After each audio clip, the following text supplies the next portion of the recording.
Sana sa alasin niya. Yan, masira yung damit ko. Wawalo nga lang damit ko. Teka lang, huwag yung damit ko na. Dinagdanan pa ako eh. Payat-payat na ni Kuya JM eh. Na, yung bigat mo.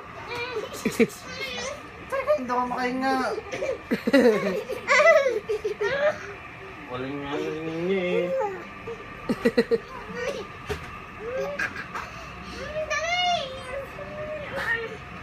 Aba, sakal na si Kuya JM. Tangin naman si Ninya eh. Ang kulit eh. Ninja, tama na, Ninja. Ace, tama na, Ace.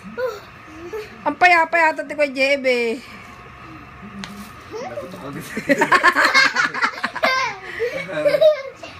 Ay, di ka kasi nakikita ng kapatid mo. Ayan, miss ka. Pag nasa bahay nga, hindi ko palisin eh. Ha? Pag nasa bahay ako, hindi ko palisin. Hoy! Aba! Yan, tatay pa si Ninya. Oy! Ace, enough na. Tama na. Ano naman naging magbalento? Ano, Ace, na-miss mo si Kuya JM?